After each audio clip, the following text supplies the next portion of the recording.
All right, what's going on, YouTube? It's coming back at you again with some more content. This is a non-video format video, um, just like a audio version of content. Um, not again. Like I'm making the audio because I'm actually driving right now, and I got my earpiece in, my Bluetooth and microphone, and yeah, so I don't have to focus on how I look and stuff like that while I'm driving.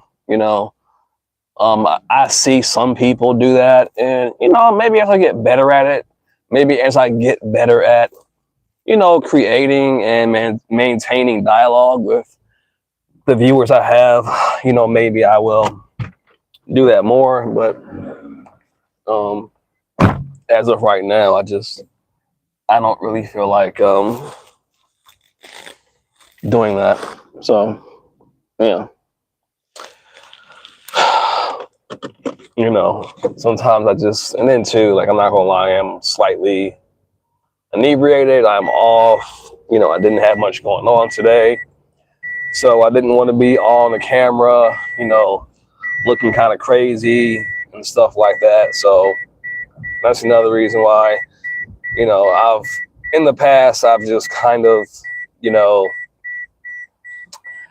made videos and kind of just been raw and unapologetically just in many ways just rebellious. But then there's a side of me that's like, depending on who's watching this video, it could have a very different impression or effect,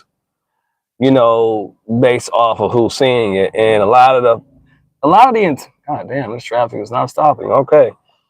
A lot of my intentions behind some of my old videos had a lot to do with where I was at mentally, what I was going through, and just even letting go of a lot of expectations I thought I had to live up to.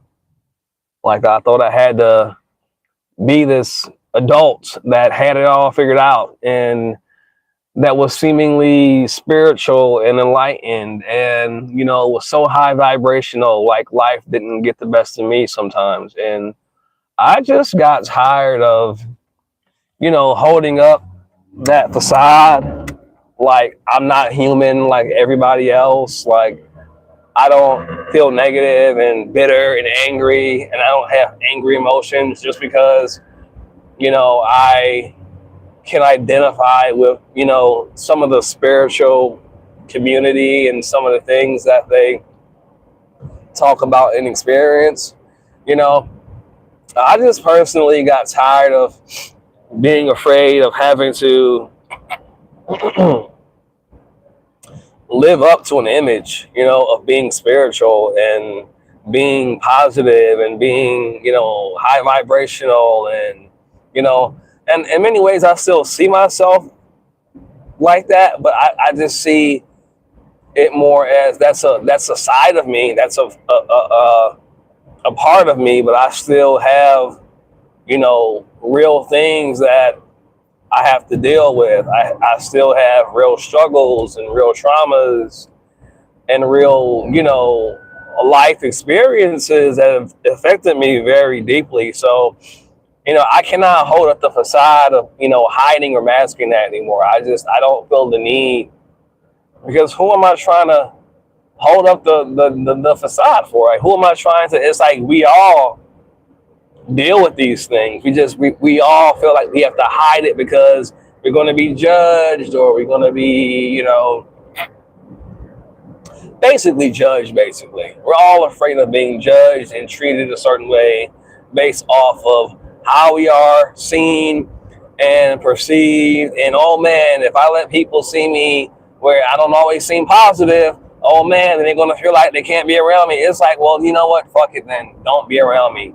Label me as negative, label me as low vibrational. You know why? Because I don't even give a fuck anymore about needing to even be around anybody. Everybody on the internet is kind of repeating and saying the same thing.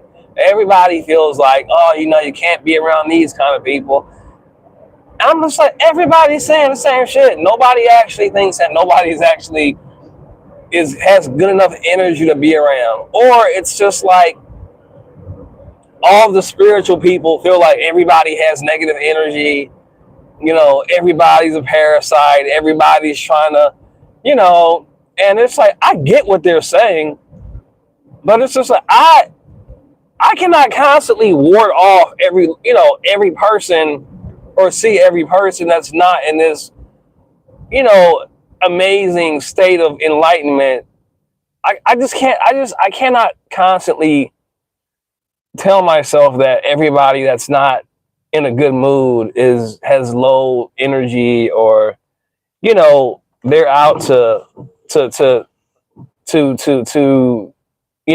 destroy me or something. You know what I mean? Like, a lot of these types of phrases and things that people say, it's still a mind doing a certain thing.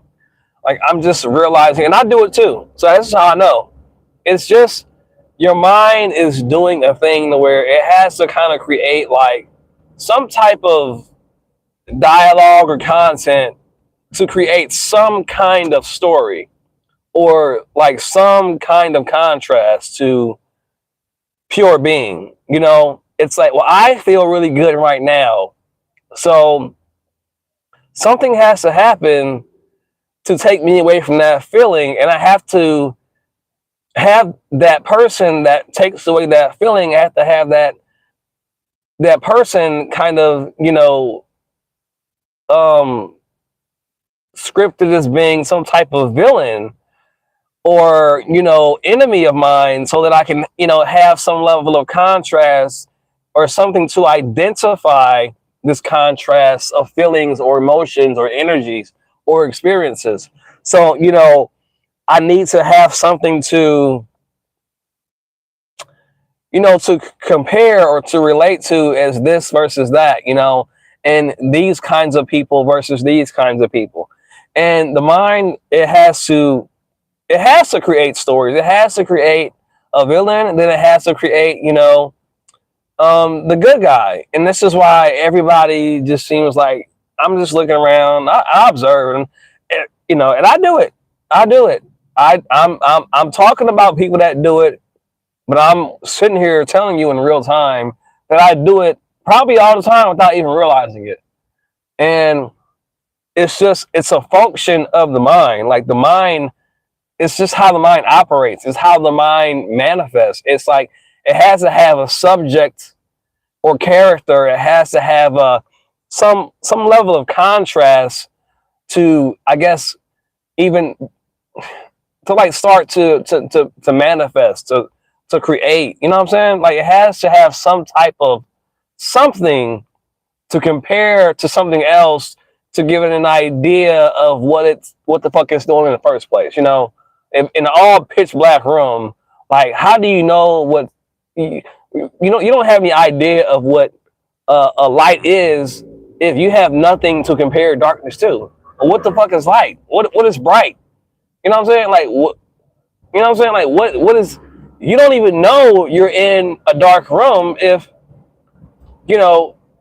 there's nothing else to compare the darkness to.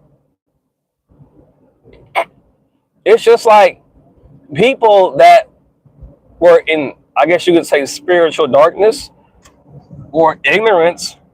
They don't know that they're being ignorant. They didn't know that they were being ignorant. And so many people judge people based off of, where they see them at now, not even really even understanding where they once were, but they're looking at them where they're at right now and go, no, he's just, he's not this, or he's not that, or she's not this and she's not that. And you weren't even, you don't even know like how far that person or those people have came. Like, you have no idea. They're not even the same person. So, like, this is what I mean. Like, these types of things. Sorry, y'all, I'm getting a little bit distracted. I'm actually driving the. Wow, this road looks weird. Okay, I'm tripping. I'm tripping. It's okay though. It's okay. It's okay. We gonna make this thing. We gonna make it pop. We gonna make it do what it do. I got this. I'm just gonna take my time. Yeah, but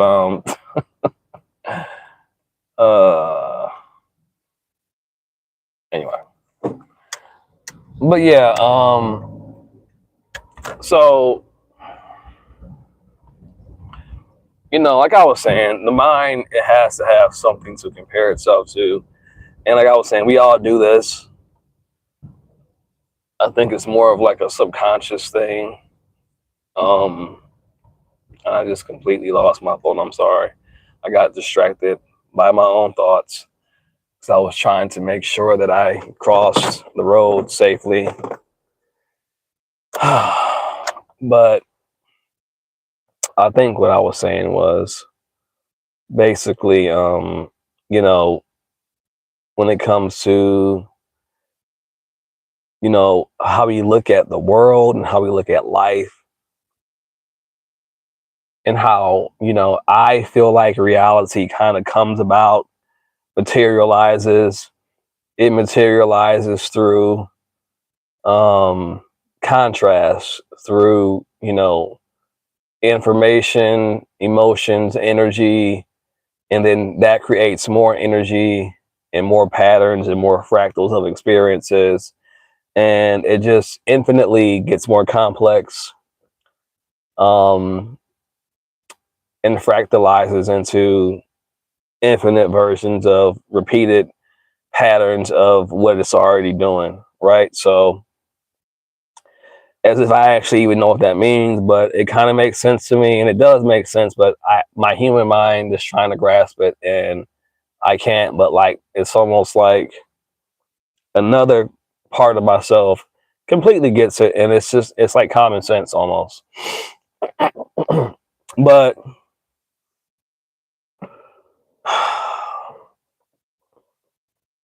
and I'm not even want to try to pretend like I even know where I'm going with this conversation, because I don't.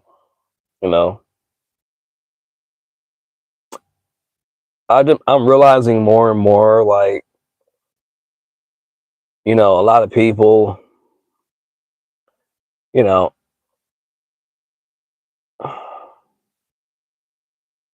I watched the video today on the internet, right? It was a channel called Immortal Minds. I watch this channel quite frequently, actually. I think he used to go by like Solo More or something like that. But I watched this channel because, for one, he has a very cool like YouTube name. Like, this YouTube name kind of got my attention. Just the whole, immortal. What is it? Immortal something? It's Immortal Minds. Oh, let me see. Let me make sure I'm saying it right. Hold on. I don't want to get it wrong. I ain't trying to. Hold on. Well, I can't look at it because I'm recording right now. But I think it's Immortal Minds. I want to say it's Immortal Minds. Yeah, I want to say it's Immortal Minds. And I don't know, man. Just the way he be talking about stuff, it just kind of just makes sense to me. Like, I don't know. I don't agree 100% with anybody on anything. But is there certain things that people talk about in the certain ways that they do? It just makes sense to my mind in the way that I think and the way that I see things, based off of my experiences and based off of based off my experiences basically. So yeah, man, like, so it's a black man. I'm maybe late 40s, early, I would say like late 40s, early 50s, maybe. I don't know how old he is, but yeah, I mean, I'll just mid to late. I'll say, I don't want to say no, I look old. I don't know. I don't know their age. I'm not really a great person, really, with guessing age. I mean, I am sometimes, but Sometimes, I've been just wrong. But he looks to be like in mid to late 40s, early 50s. I'll leave it at that. I ain't gonna overthink it. But anyway, yeah, so yeah, he was talking about, you know, how the Buddhist monks, if I understood him correctly, this is just off of what I've seen from watching this video, how the Buddhist monks basically, well, first of all, he was talking about this phrase that a lot of people today call monk mode, where a lot of people, a lot of men, they talk about, I'm going into monk mode, which is basically meaning like, they're going into this, I guess, period of their life where they're not going to be distracted by, women and going out and, sex and partying and any kind of vices and stuff like that. That's pretty much like monk mode is basically developing more, from what I understand about it, is developing more self-discipline, more focus, and more, I guess, like inner clarity and purity, I guess, with your being. I guess that's how you would kind of like phrase it all up. Like and he was talking about how, because he's traveling over in Thailand and he's doing the whole overseas thing, which is awesome. My dream is to, be in a position where I get to do stuff like that and live it, and have those kinds of experiences, because I understand, like, you get to go across to other lands, you get to see life in a completely different way. Like, the way I see life right now is not even grazing the surface of, and I understand this, of, what life is about, just being able to see different perspectives. You're talking about entire different realities and worlds based off of where you travel to. And, I'm going to do that. I don't know how, but I'm going to accomplish that in my life, in this life. Like, that's something that I'm going to do. I'm going to open up those experiences to myself, because I know how powerful that is for your soul, right? So anyway, so yeah, he's making videos about, he's over there in Thailand. I'm sorry, I'm talking so fast. I'll have to slow down. I have to, pronunciate. So he's over in Thailand and he's talking about his experiences and how, he's, taking in, just the environment, the culture. And, a lady basically, I guess, made him some type of, prepared some type of drink or something for him. And he was talking about how basically the person that he was being shown around by, they had a conversation about monk mode, and someone that's actually from that culture, from that environment, and they're able to actually see monks in real life. They had, a completely different perspective on, or at least another perspective on, what monk mode is compared to what, how he saw the idea or the concept of monk modes, and then the actual real monks in real life that actually are real monks, not just like a phrase or like a, like a trendy, new type of idea for, like, Western people or males. Like, he got a real kind of, perspective on that real lifestyle based on someone that actually lives there or is amongst them or sees them on a regular basis, or whatever the case may be. And he basically just went on to say and to talk about how,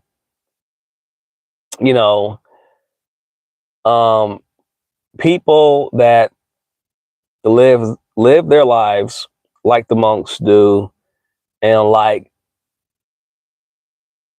he said specifically men that live their lives like monks do. He was like, they're basically a beacon. They're basically like an orb of light. From what I understand, from what he was explaining, it's like they basically maintain a certain frequency, I guess, in that territory or in that domain or in that location or conceptual location. It's like literally like a a certain frequency that's basically being broadcast in that space or around that space.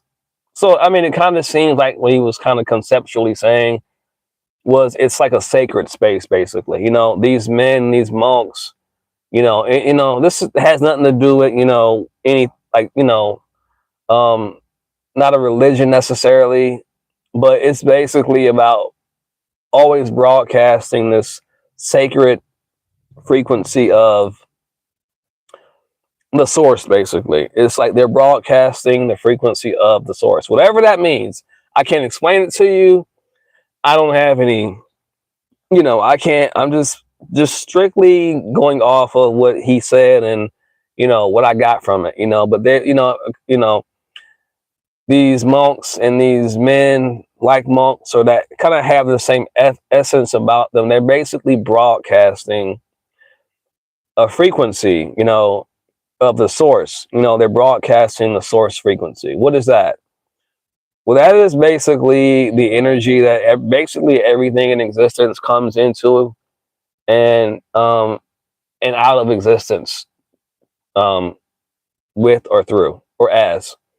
So basically, it's the fabric of existence, the fabric of reality. The source is basically everything and nothing, all at the same time. So uh, it's a certain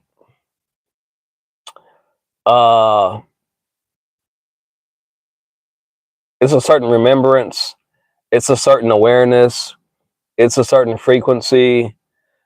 You can maybe say it's Om, the primordial Om, the vibration. It's that state, that mind state, that awareness. They're basically holding that tone or that frequency and basically creating, again, a sacred space. And I don't really know what I'm saying. I'm just kind of just talking as it makes sense to me. So take it with a grain of salt. Don't take anything I say as like gospel or anything. I'm just expressing something to myself that someone else expressed first, obviously, and just basically talking about what I got from it and how I felt about it. But take it with a grain of salt. But anyway, yeah. So it seems like he came to the conclusion that they're like broadcasting this eternal vibration or frequency of existence itself. There's so many different um versions of that Om or that vibration, and they're in some way tapping into the pure, you know um uncorrupted frequency of the universe or of existence itself. Whatever that is, they tap into that, they recreate it, and they create a literal sacred space, and they live that, and that's their whole entire lifestyle. So, it's just making me realize that, and I kind of already knew this, but like each person really has to be in their own world. Because I would imagine if I go, or when I go to other countries, it's going to be a completely different reality. And I've seen videos of people that went abroad or traveled to different countries, and they've lived there and they came back here, and it was, when they got back here, it was just like, oh my God, like, how did I do this? Like, it's almost like you kind of come out of this dream, and then you step out of it, and then you kind of see it for what it is because you're out of it. And it's just like, oh my God, like, how did I even live like that? Like, they call it the American dream for a reason. In many ways, you do have to be asleep to believe it. America is a dream, but so is everything else. It's just a dream of, infinite other dreams. But like, it's like, what kind of dream is it? And who made this dream? And we really can't blame anybody because technically there's only one dreamer, right? And there's only one dream.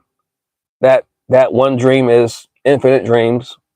I know I'm contradicting myself right now, but you know, language kind of loses its meaning at a certain point of consciousness.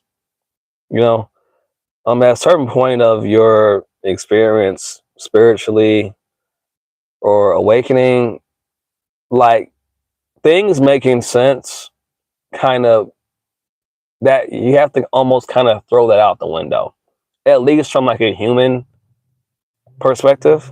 You know, how a human person would see it. You know, if you think about it from a infinite higher, you know, non-linear, non-localized, all expansive, infinite perspective, then it will make more sense. But if you're thinking about stuff in like a sense of like, oh, me, I felt like this because that person did this, well then it's, you know, you're gonna kind of be limited to that perspective. So that's a challenge, honestly. It's a challenge not getting stuck in the experiences because it's just like they're powerful, like they're really intense. When people do certain things to you, they make you feel a certain way. It deeply, deeply affects you. And there's no way not to be affected by it, you know? And I can't sit here and tell people, oh, you gotta just let it go. It's easy to tell somebody to just let it go. But actually, them doing that, I don't know how to tell you to let something go. I can tell you to go meditate. I can tell you to go, you know, prayer and chants and stuff. And it might work. It might work. But then again, it might not, you know? So, you know, I said all that to say I don't know anything, really, you know?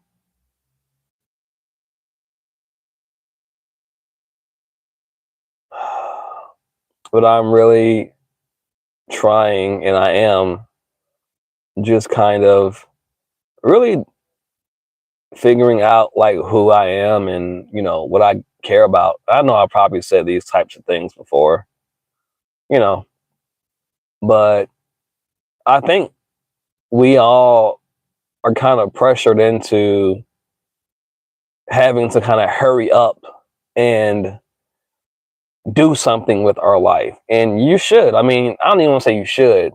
You can, you know, like I feel like having a direction in your life is probably better than not having a direction. But I can't say that with all certainty. But I feel like so many of us are rushed into, oh man, you know, I gotta figure my life out. I've got to figure out what I'm going to do. I got to figure out, and in a sense, that's true. In a sense, that is very true.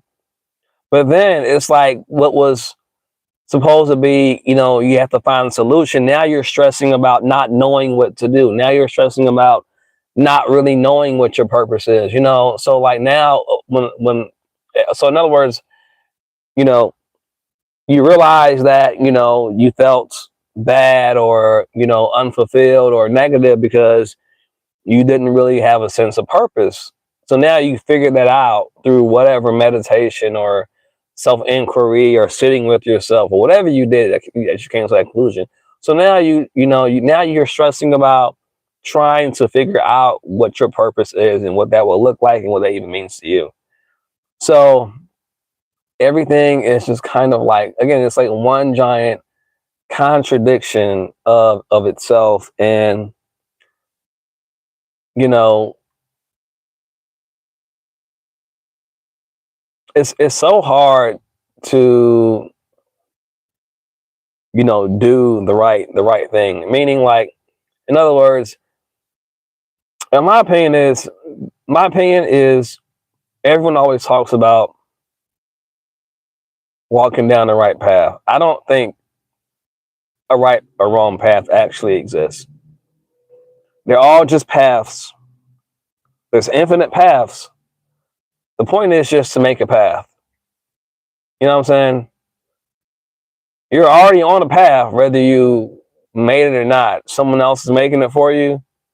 But you can say, hey, I feel this way, I want to do this, and then create that path, and then it's going to go however it goes. But things not going how you wanted them to go, or going how you wanted them to go, doesn't mean that you're on a right or wrong path. It's just life, man. You know, the fact that you didn't feel positive today versus yesterday, it doesn't mean that you necessarily did something wrong or you thought negative thoughts. It just means that that's just life, man. That's what life does. Things are always happening. I just get so triggered when I hear these spiritual people make you feel like if you're not in a great mood, like you're thinking bad, negative thoughts. It's like, no, I mean, like, bad things do happen in life that make you feel bad. And then good things happen that make you feel good. It has nothing to do with like, the problem is people make it seem like, you're doing something wrong or you did something bad when something bad happens. It doesn't have to mean that. It just means that it's just life happening. Life is ups and downs, not just ups. If it was all ups, then how would you know what something other than feeling amazing was? I know it sounds so cliche, but like, just because you feel bad or someone makes you feel bad, it doesn't mean that they're a bad person. This is my problem with spiritual people. They always make it seem like someone that's not in these elevated states of being or consciousness, that they're bad people. And it's like, no, they're not. It's just life. I don't care how good you're doing or how high vibrational you are. Eventually, with every up, there comes a down. I'm not trying to bring people down, but like, even with when you come down, like, you're going to go back up. Like, good things are going to come again, and then bad things, and then good. That's why they say like everything happens in cycles or in waves, because nothing is constant. Nothing is constant. And then, yes, I do believe in the law of attraction to a degree. I do believe in those concepts, but I don't believe that everything bad that happens was because, oh, you were just thinking bad thoughts and, oh no, like, no. That can happen. That can be true. But it's not always true in every experience of every bad thing that happened in your life. Like, sometimes bad things do happen that you didn't create. Like, we have to stop beating ourselves up so much, man. And we all do it. I went out to it was me, my father, and my little niece.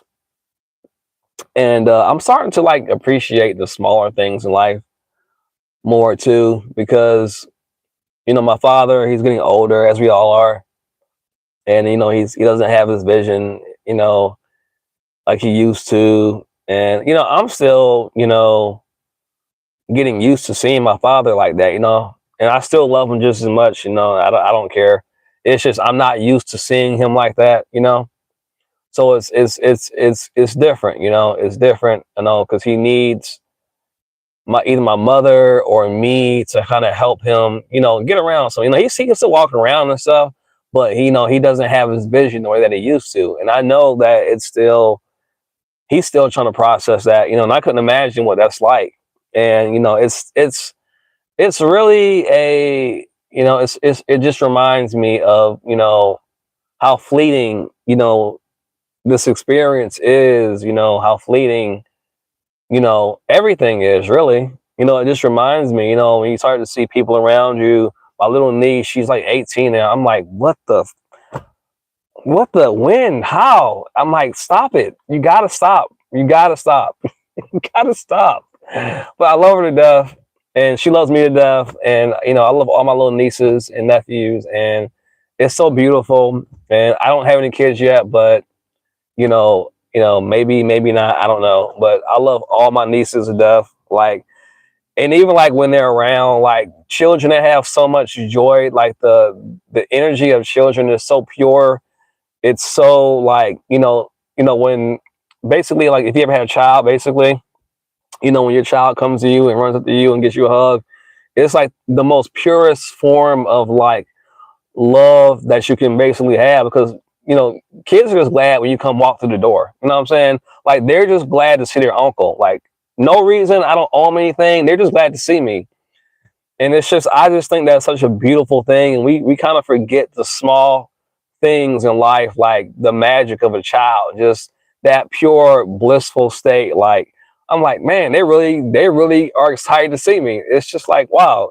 And it feels good when people just they're not like expecting, anything from you, or, hey, which I mean, like, sometimes kids can, they want candy or, money. Like, yeah, they're gonna be kids still, but like, I can just tell and feel like they're really happy to see me. And it just reminds me of that childlike energy and magic that we all come into this world with. But, we get conditioned, and we get, we go through experiences, and we kind of, we lose that part of ourself over time. It's such a pure form of being, and you know that's why it's really good to, when I'm around, children or young kids. I try to always, be in a good mood, because I don't want to, corrupt that in any kind of way, because, like, it's magic, like, we all kind of take it for granted, but, like, not many people live their life in that energy. Like, it's almost like you kind of forget that you were like that, rather it's just like your imagination, or like when you were a child or a kid, like, you kind of like, you felt like anything was possible. You felt like, you could do anything. You kind of felt like you were a superhero and you could fly, and you just felt like, all things were possible. And then somewhere along the way, 37 years later, some days you just feel like nothing's possible, everything's impossible, because it just, your conditioning, maybe the food, the air, the people you've, experienced, just the experiences in general. By the time it's all said and done, you forgot what that even felt like. You forgot that there was a version of you like that even existed at one point in time, and now you're just here, and so, you know, my point is, I love my little nieces. I love my nieces. I love my nephews, and I love my family in general. And like I was saying, like, just seeing my dad, again, him, me, and my niece, my 18-year-old niece. I think she's 17 or 18. I think she's 17, going on 18, or she just turned 18. Yeah. So she she was with us, and she wanted to kind of come along, and me and my dad, my dad, he wanted to get a new suit, because my father, he is a Jehovah's Witness, and there's a convention like every year, basically. There's like a district convention, and, like, I want to say 2 circuits or something like that. And so, you know that's basically, like, that's their thing, that's our thing. That's, if you're a witness, it's a big deal. It's a big occasion. It's where they go and get a lot of their spiritual, you know spiritual food, their spiritual, preparation or readiness for just life and going forward in life. And that's coming up, basically. So, and when I was still living in their home, and I was still a Jehovah's Witness, that was a big thing. It was like everybody would, go and, especially my dad has always been someone that's always really, enjoyed dressing nice and looking, fancy. And it's almost kind of like a tradition. And it's just, everybody just, it's a spiritual occasion first, but everybody just likes to look nice. Everyone likes to look good. And my dad has always taken, a huge, what's the word? He's always taken a lot of pride in how he dresses. And I've always admired that, because he's always dressed sharp. My dad has always been about suits, and his father was like that too. And so I actually helped my father pick out this suit. Um, and I was surprised that he took my advice. It was just we went to this place, and this guy, he brought out like this. It was almost like this purplish, kind of bluish suit, but like not too much. But it was like it was a certain hue, and I don't know why because he just tried it on. I'm like, when he tried it on, I'm like, wow, I really like that suit. It just really stood out to me. It was just something about the shade of the suit that I just really liked. It was almost like a bluish, kind of purplish, indigo-ish kind of color. Like I said, it wasn't like a really intense one. You would have to see it to see what I was talking about. But it wasn't like overly. It wasn't. And my dad, he doesn't like super, super like um, like over the top like colors. But it was like you could see the color, but it wasn't like overly intense. It was weird. It was weird. But like when I seen it, I'm like, man, like I really like that suit. And I didn't tell him to get it. But when he tried it on, I was like, that looks really good on you. You know, and he tried it on. He tried it on, and he got fitted and everything. And my little niece, she was like, yeah, I like it a lot. My little niece, she was like, yeah, it looks really good on you. And we both agreed. And he was like, he tried it on. He looked at it, checked it out a little bit, and he was like, yeah, I like it. And he went with that one. And I'm like, it's just the little things in life now that I'm kind of starting to appreciate more, like just spending time with my dad and my niece, and just family in general. Like I'm gonna just pay more attention to, because like I said, everything is fleeting. We're all aging every day. And little stuff like that, I just kind of uh, excuse me, I just kind of appreciate it more and more. you know um and also my father, he's getting into he basically, I don't think he'll mind if I say this, but basically my dad's kind of like a hobby enthusiast kind of on the side. So he's trying to get back into like RC cars and like stuff like train, like the hobby train sets. So we basically went to the suit store, and then after that we went to a hobby store where he wants to basically kind of put together a kind of like a hobby room in the back of their house for like my little nephew or nephews to come over and kind of play and kind of just basically put together basically, and kind of have like a little area where they can kind of I guess like memories, and kind of just like my dad's into it. I guess he kind of wants to pass down that little hobby to them, and stuff like that. So yeah, we went to the hobby store, and my father, he picked out an RC racetrack. And I remember like my father actually got us one when we were little kids, and he actually took us to an actual place that had like a whole track inside the whole building, a giant track where you actually could race RC cars. And I remember that. It was so awesome.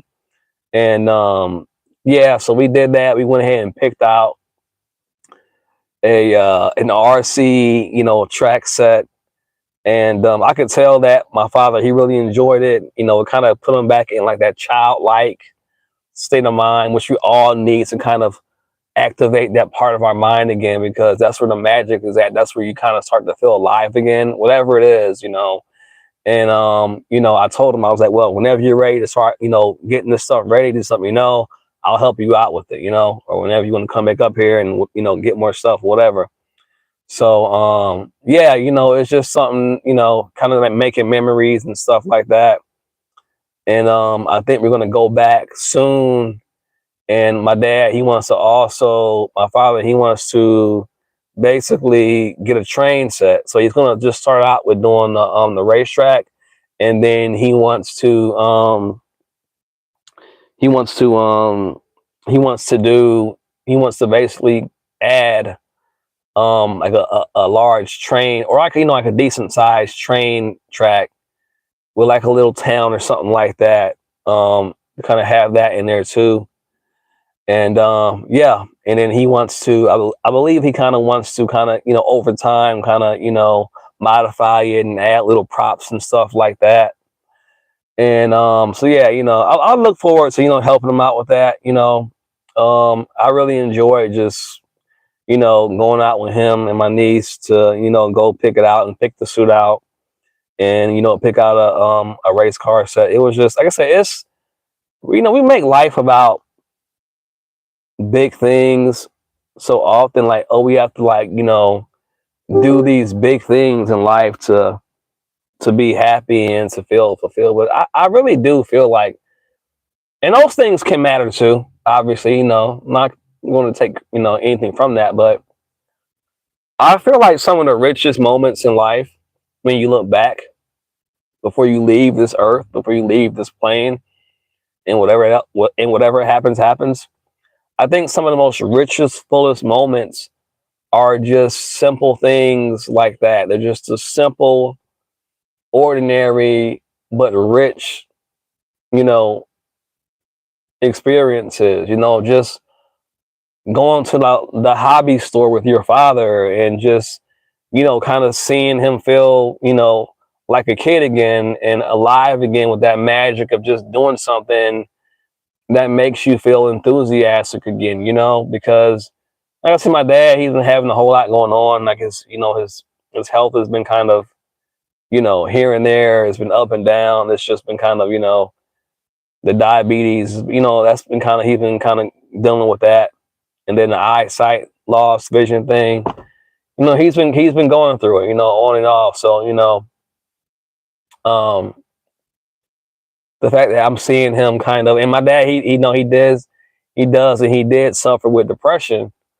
And, I didn't really know how to help him. I wanted to, when he lost his vision, he was really, like, he's still processing that.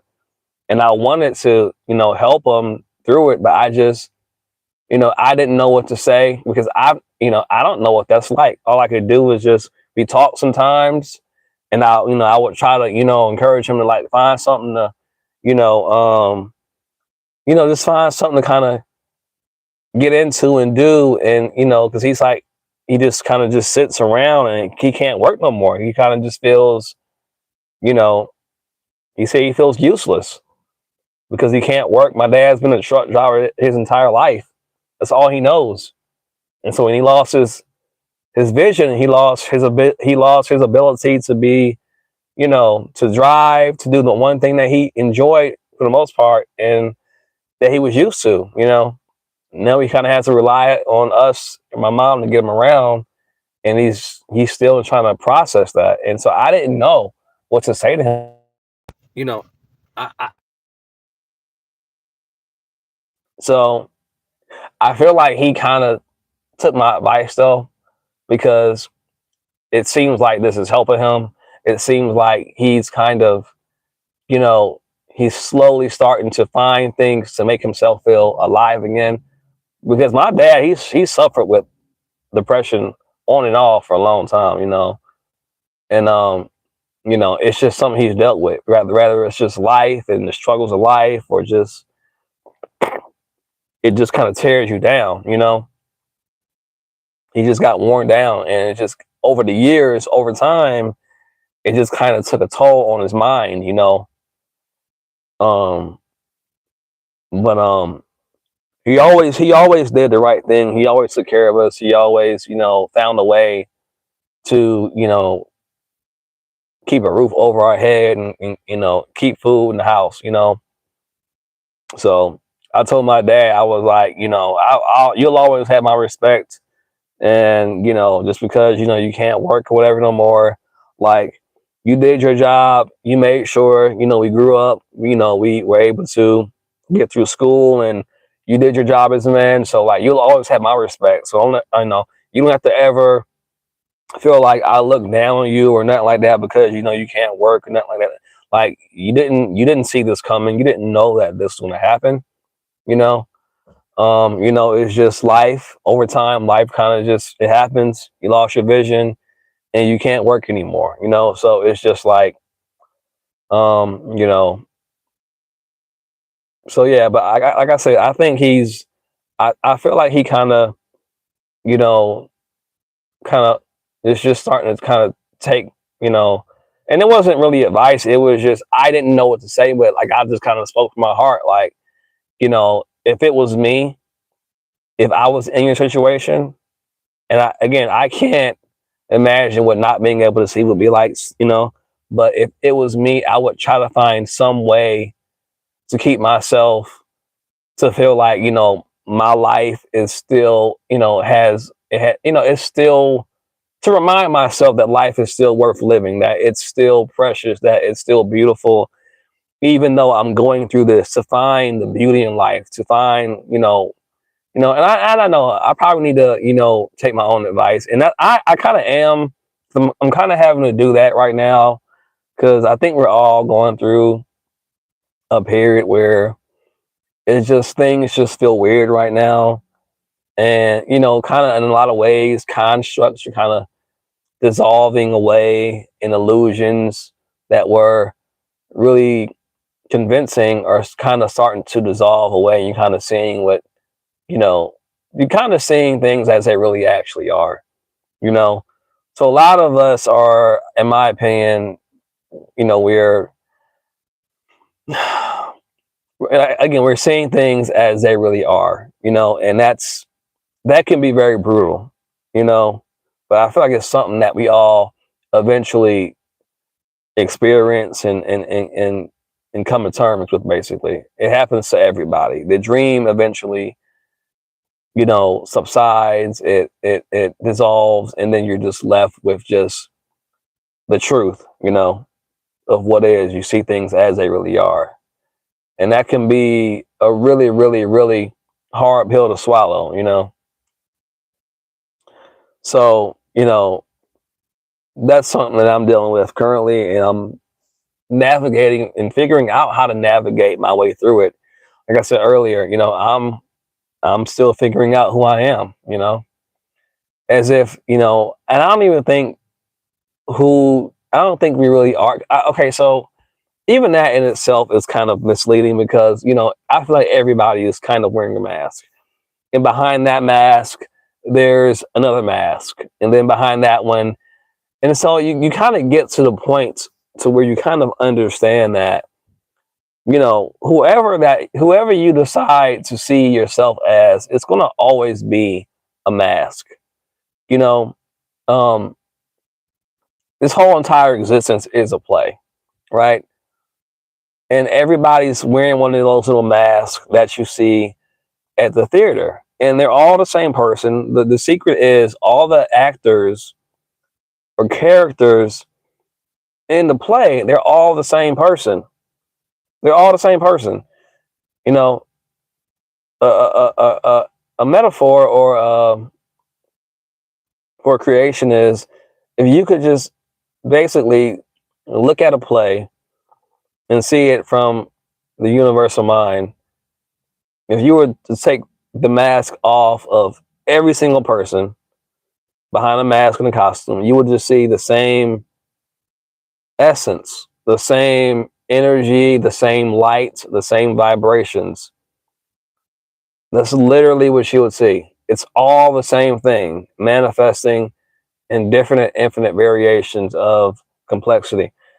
So, knowing that, um, sorry, I kind of lost my thought just now. It's crazy. I get lost in my own thoughts or non-thoughts sometimes, and it just kind of comes and goes. But I believe what I was saying was basically, existence is pretty much it's a play. It's a theater. It's an act. So, you know, when people say things like, um, be your true self, or I'm still trying to figure out who I really am, it's just like, well, it's kind of always made up. You're kind of, and this is just my opinion, We talk about authenticity, but even authenticity is a mask. You know, it's an authentic mask, but even the idea that you are authentic is it's still your ego saying that I am this and I'm authentic compared to them. And it's like, yeah, but are you really though? You know, these words that we created, English, authentic, you know, they're just words. They're just words to try to describe an idea or concept. You know, when someone says I'm authentic, you know, they say that I'm myself. But if there really is no other than the self, then what are you authentic compared to or against? Then isn't everybody and everything authentic? But then your ego mind says, well, oh no, because they're not really being themselves. They're being what they think people want them to be. But I'm not doing that though. I'm really being me. You know, it's just, and the mind kind of goes back and forth with this whole idea of I'm this way, but you know, or they're that way, but not me though. You know, it's like we've all done these things. It's all just a play, an act, a theater in the mind, a drama that the cosmic mind, the universal mind, the eternal mind is doing, has always done, and it will always do for all eternity. It is nothing else for it to do but to continue this play. That's what it does. That's how it experiences anything or the illusion of anything. You know, it has to create drama. You know, there has to be drama. There has to be something has to be happening or the illusion of something happening, you know. So anyway, I think I'm gonna end this live here. I kind of blabbed on for a long time. I don't have any views, but I'm about to go in here and get some lunch and then probably or dinner because it's dark now. And then I was gonna go to the skate park, but it's too dark for that. Well, I mean, it ain't too dark, but you know, I don't know. I might still. They don't close till like, well, never mind, 6:38. So by the time I get out of here and then get down there, it'll probably be too late. So no, I'll probably go skate tomorrow, probably. But I probably will go to the gym after I leave here, and then I might actually get on live when I get home, because I'm still trying to figure out. I have made a few videos on Sora, but I'm still trying to figure out how to make better quality videos because I'm really trying to really dive into making short videos, just starting out and you know and gain skill over that. That's just something that I want to learn how to do. So, you know, AI is a way that I'm trying to kind of dip my feet in it. I feel like I'm naturally a good writer or like a good movie maker, but I just gotta like figure out like the complexities of like, you know, executing it. You know what I'm saying? Like I feel like I have the imagination and the mind to create good movies, but it's just like, you know, what it takes to actually execute that. Like that's what I'm trying to figure out now. Like learning, you know, the equipment and video editing and you know how to write stuff out, like write scripts out and how to actually create a storyboard and all that kind of stuff. Like that's the intricate stuff, the complicated stuff. But the imaginative part, like the imagination part, like I feel like that's already there. Like that's why I'm trying to do this in the first place because I kind of recognize that I have. If I could just, you know, figure that all that other shit out, like I could be like a fire, like you know, make fire movies basically. So anyway, I might do some of that after I get done working out tonight. And then, um, yeah, I don't know. I'm off till Friday night. I took some PTO time, so I'm sure I'll probably like just binge some Netflix. You know, I didn't travel anywhere this time because I'm trying to kind of conserve a bit of money. I had some heavy expenses, so you know, I didn't really go anywhere. I probably won't go anywhere. Probably like until like next year sometime when I get more PTO. But I do want to like go to Florida next year, and so yeah. So yeah, I'm just gonna just chill here. I might go to the park tomorrow, to a skate park, and just enjoy my days off, and just remind myself that, I can kind of take a breather from time to time and just, relax, just take it easy. But anyway, y'all, I'm gonna end this live and go get back to eat. I'm gonna get some pho. I love pho. I love like pho, or I've been told that it's actually pronounced pho, but it's pho. I mean, it's spelled PHO, but I was told that it's pronounced pho. So anyway, don't know why I needed to go into detail about that, but that's how I am. I don't know. Sometimes I do like over explain shit that I don't need to, but whatever. Who cares? Anyway, y'all, I'm gonna end this now. I have a great evening, or well, it's like 5 something. Well, no, it's 6:30. It's 6:38, so it's actually not that late. Eastern Standard Time, but I'm actually. It's just the fact that it's gotten dark. It's getting dark so much earlier this time of year, so like it feels way later than what it actually is. Anyway, again, later. Talk to y'all later. Peace.